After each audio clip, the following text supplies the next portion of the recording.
Speaker का आज चुनाव होगा। लोकसभा अध्यक्ष पद के लिए एनडीए की तरफ से बीजेपी के सांसद ओम बिरला उम्मीदवार है, तो वहीं इंडिया गठबंधन की तरफ से कांग्रेस के वरिष्ठ सांसद के सुरेश उम्मीदवार है। आज सुबह 11 बजे स्पीकर पद के लिए वोटिंग होगी। लोकसभा में संख्या बल सत्ता पक्ष एनडीए के पक्ष में है। जो संख्या बल किसके पक्ष में है ये तो आपको पता ही है, लेकिन काफी दिलचस्प होने वाला है ये चुनाव। स्पीकर चुनाव में ओम बिरला और के सुरेश आमने सामने। Issue because they are denied opposition demand for deputy speaker post. That's why we are contesting against the speaker post. Sir, TMC भी आपसे खुश नहीं, उन्होंने कहा कि अकेले डिसीजन ले लिया, जबकि इंडिया अलायंस में ऐसे में सबसे पूछना चाहिए था। ये थोड़ा कम्युनिकेशन गैप आया था, फिर हम एक्सप्लेन कर दिया क्या कम्युनिकेशन गैप हम एक्सप्लेन कर दिया। Then TMC understand why it was not happened before that. So now yesterday evening India Alliance Partners meeting they had attended. Derek O'Brien and also Kalyan Banerjee, both leaders attended the meeting.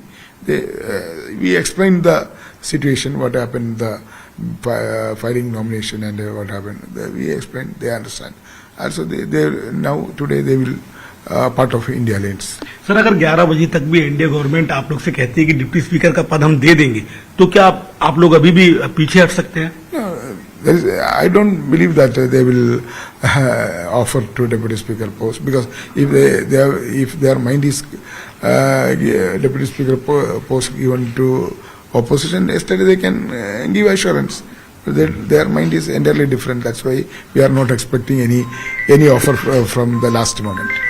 Sir, Rahul Gandhi को LOP चुना गया, आपको लगता है ये आपकी strength मजबूत करेगा? आज चुनाव में भी उसका कोई इफेक्ट होगा? ये अच्छा डिसीजन है राहुल जी को। हम सारा लोग रिक्वेस्ट कर दिए। Even CWC working committee adopted a resolution for Rahul Gandhi take over leader of opposition. He accepted the request of Congress working committee and crore secular people. Number is not an issue because they are denied opposition demand for deputy speaker post. That's why we are contesting. प्रभुता और अखंडता। शिवम प्रताप संवाददाता साथ जुड़ गए हैं। शिवम, आज speaker चुनाव में ओम बिरला वर्सेस के सुरेश देखा जाएगा। आपकी ही एक रिपोर्ट चल रही थी और हमने सुना कि सुरेश का क्या कहना था, उनकी क्या बातें थी, लेकिन सवाल यह है कि उम्मीदवार तो उतार दिया इंडिया गठबंधन ने, लेकिन क्या वो यूनिटी नजर आ रही है क्या? शिवम, उम्मीदवार उतारा इंडिया गठबंधन ने और अभी सूत्रों ने दावा किया है कि टीएमसी अब मान गई है। टीएमसी ने इंडिया अलायंस और कांग्रेस से इस बात को लेकर स्पष्ट कर दिया है कि वो इस लोकसभा अध्यक्ष पद के चुनाव में के सुरेश का समर्थन करेगी। दूसरी बड़ी बात, आप सभी कांग्रेस नेताओं से या इंडिया अलायंस के नेताओं से बात करिए कि सुरेश स्वयं में भी ये कह रहे थे कि जीत या हार और संख्या बल उनके लिए मायने नहीं रखता, चूंकि अन्याय हुआ है, चूंकि परंपरा को बीजेपी सरकार ने तोड़ा है, इसलिए वो प्रतीकात्मक तौर पर चुनाव लड़ रहे हैं।